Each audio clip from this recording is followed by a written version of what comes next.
દોસ્તો મારી પાસે ધોરણ 10નું ગણિતનું આ પાઠ્યપુસ્તક છે એનસીઆરટીનું, જેની અંદરથી તમારું પેપર નીકળવાનું છે અને એમાંનું એક અગત્યનું ચેપ્ટર એટલે કે આંકડાશાસ્ત્ર, જેની અંદરથી 16 માર્ક્સનું તમને પૂછાય છે. મતલબ 80માંથી 16 માર્ક્સનું તો એ જ ચેપ્ટરનું આવશે અને એના માટે કયા કયા દાખલા અગત્યના છે ને હું તમને ડાયરેક્ટ જ ચોપડીની અંદર બતાવી દઉં. આવી જાઓ ચલો. તો જો તમે જેવું એને ઓપન કરશો,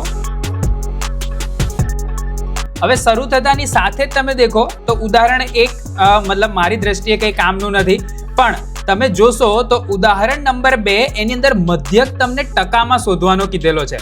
તો આ એક છે એ એવો છે કે જે તમને પૂછાઈ શકે છે, અગત્યનું છે, તો તમારે તૈયાર કરી લેવાનો. ત્યારબાદ તમે આગળ જશો દાખલાની અંદર, ઉદાહરણ 3 કરો નહીં કરો ચાલશે. 13.1 ની અંદર આવી જાઓ. એની અંદર દેખો તો નીચેની આવૃત્તિ વિતરણ વાળું બાળકોનું દૈનિક, આમાં છે ને મધ્યક ખૂટતી આવૃત્તિ વાળો, અને આ પ્રકારના દાખલા બહુ પૂછાતા હોય છે, તો ખાસ તમારે આને તૈયાર કરી લેવાનો. આ એક ત્રીજો દાખલો 13.1 નો, બરાબર. પછી પાછળ તમે આવશો તો એની અંદર દેખો આ એક SO2 ની સાંદ્રતા વાળો એક દાખલો છે, તો આ બી એક ખાસ તૈયાર કરી લેજો. આ વર્ષ માટે હું 2026 માટેની વાત કરું છું, જે બોર્ડની પરીક્ષા આપવાના છે એ. ત્યારબાદ તમે આગળ જશો તો ઉદાહરણ 4 ચાલશે, બહુલક વાળો. એની અંદર 13.2 ની અંદરથી દેખશો તો દેખો અહીંયા 200 કુટુંબો વાળું એક આવેલું છે, ઘર ચલાવવાળે, બરાબર, અને એની ઉપર આયુષ્ય વાળું આપેલું છે 225 વાળું. તો આ બીજો ને ત્રીજો દાખલો ખાસ તમે આ વર્ષ માટે તૈયાર કરી લેજો.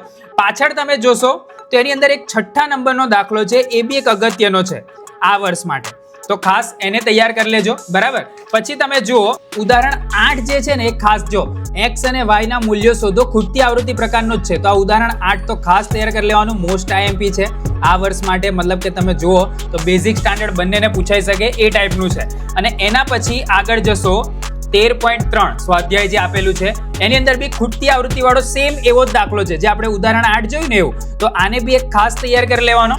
અને પાછળ તમે આવશો તો એની અંદર બી આગળ એક ટેલિફોનિક યાદી વાળો આ એક દાખલો છે, બરાબર. આ બી અગત્યનો છે પણ ઘણી બધી વખત પૂછાઈ ગયો છે, તો આપણે એને નથી લેતા. પણ આ ટેલિફોનિક યાદી વાળો જે છે તમે આપેલું છે, ટેલિફોન યાદી વાળો, એ તમારે ખાસ તૈયાર કરવાનો. અને ત્યારબાદ વિદ્યાર્થીઓના વજન વાળો આ દાખલો છે, 6ઠ્ઠો ને 7મો. તો એક સ્વાધ્યાયમાંથી મેં તમને આમ જોવા જઈએ તો 8 થી 10 દાખલા બતાવ્યા છે. પછી બેઝિક મેથ્સ હોય કે સ્ટાન્ડર્ડ મેથ્સ હોય, તમારા માર્ક્સ આવશે.